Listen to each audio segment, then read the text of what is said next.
In the second half of the 1980s, Japan's economy was growing like wildfire. Real estate values and stocks were soaring. Factories were booming. And the money was flowing freely. This was the Japanese bubble era. Flush with cash, Honda, Nissan, and Toyota each took this boom as an opportunity to expand their product lines and enter a new market segment: American luxury cars.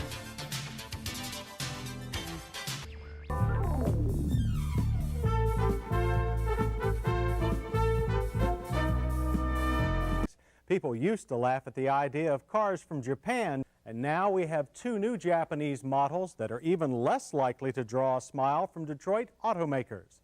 They're called Acuras. This may be the best result we've ever had. The Acura Integra, from a new division of American Honda. In 1986, Acura was born, and then in '89 came Lexus and Infiniti. Very quickly, they began to poach market share from traditional American brands like Cadillac and Lincoln. At first, you may not notice the luxury of something as small as a stitch, but to Infiniti, what's important is that somewhere down the road, you will. Seeing the success of these nascent brands, in 1991, Mazda announced plans to launch a luxury marque of their own.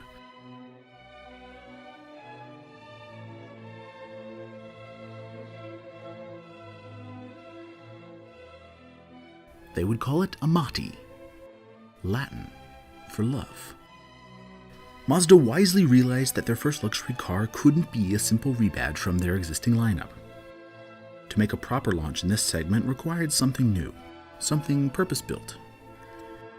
They decided that the flagship for their new brand would be a vehicle that they would call the Amati 500. 1990 saw the key Nikkei index in Tokyo suffer heavy losses, and now there are growing concerns that Tokyo's real estate market may be next. Sadly, though, just as Mazda was getting started, the bubble burst, and the global markets went into a recession. By the end of 1992, it no longer made financial sense to launch a new brand. Before it had even seen the light of day, Amati was dead.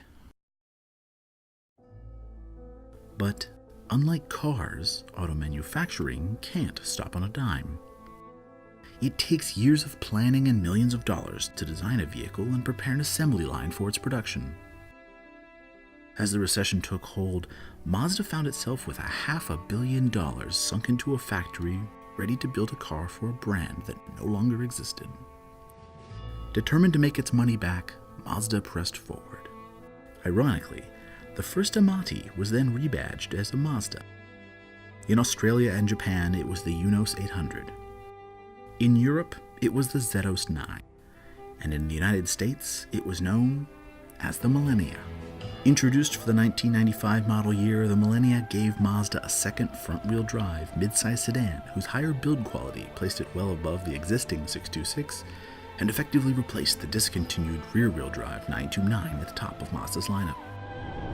It started around $28,000, and its chief competitors were the Lexus ES300, Acura TL, and the Infiniti i30. In time, it also set its sights on comparable models from BMW and Mercedes. One version of this car, the Millenia S, is famous as being the first production car in history to use a Miller cycle engine, found in the supercharged 210 horsepower 2.3-liter V6. However, that's not what we're driving today.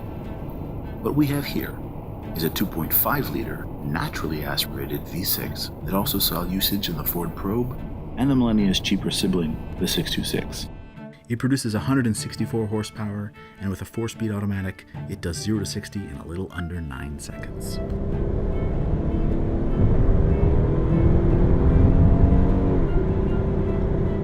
The Millenia is renowned for having low coefficient of drag, just 0.29. To put that in perspective, a modern-day Porsche 918 supercar is the same. That much slipperiness meant that the Millenia was originally rated for 20 mpg city and 27 highway, both of which are still respectable numbers even 20 years later.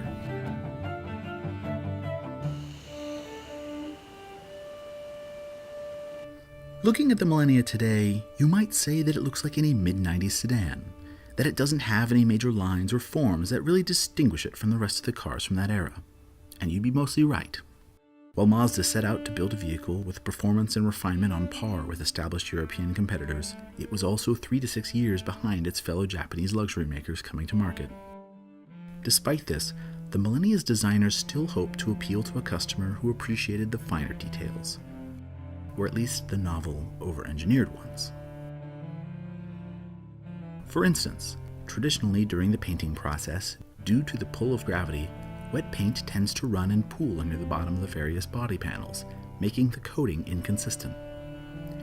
To combat this, Mazda mounted the Millennia's body on a spindle and rotated it during the painting and drying stages, thus improving the evenness and therefore perceived quality of the paint. And then there's this. On the inside of any car, having a place to store your things is important. But in luxury cars, you need a way to store your things without making your car look untidy. To help with this, Mazda's engineers introduced these storage compartments hidden underneath the armrests of both the driver and the passenger door.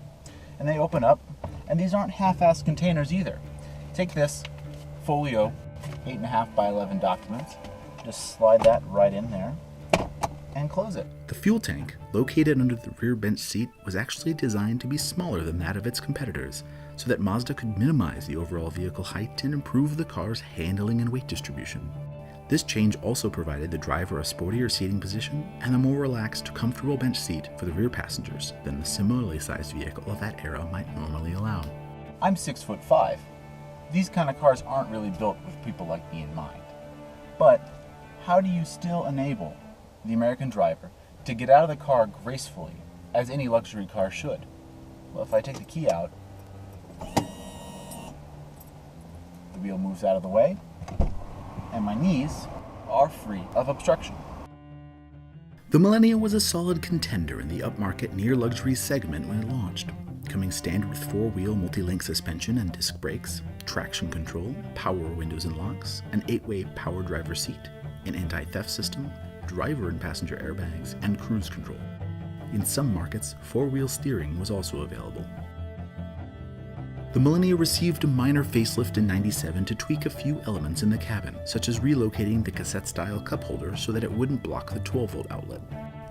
Not wanting to miss the obvious naming opportunity, for model year 2000, the Millennia received a full facelift, added a special Millennium trim line, and a special paint color, Millennium Red.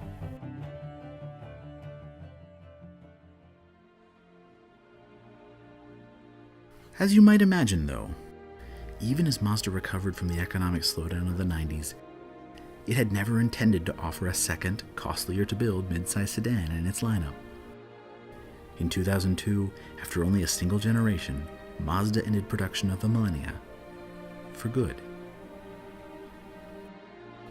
There was neither a predecessor nor a replacement for the Millennia.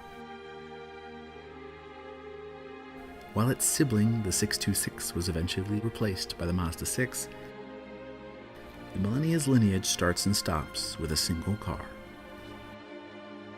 In the years since, Mazda's lineup has continued to serve both mass market and niche offerings. Their quality has continued to rise to be one of the best in the industry.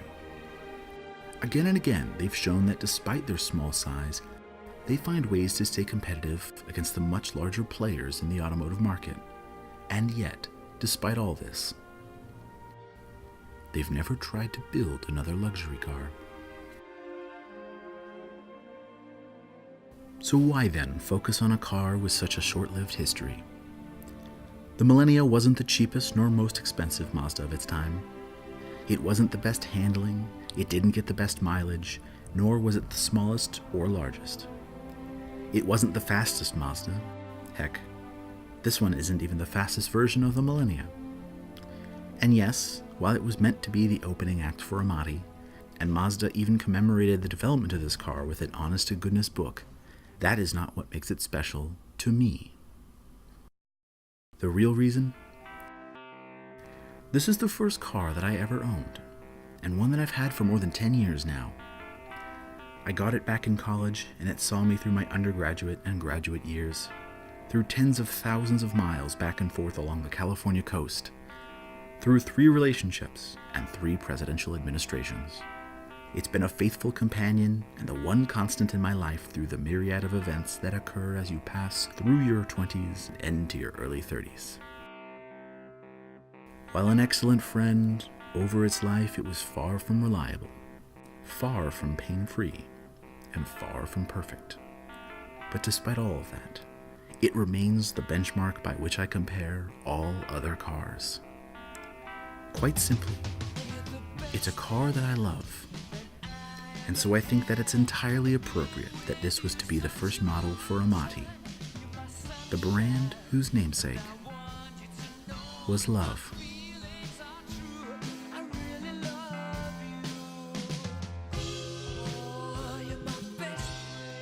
The Mazda Millennia was an experiment, a gamble made in a different time, when things were looking up and it seemed like luxury was the place to be.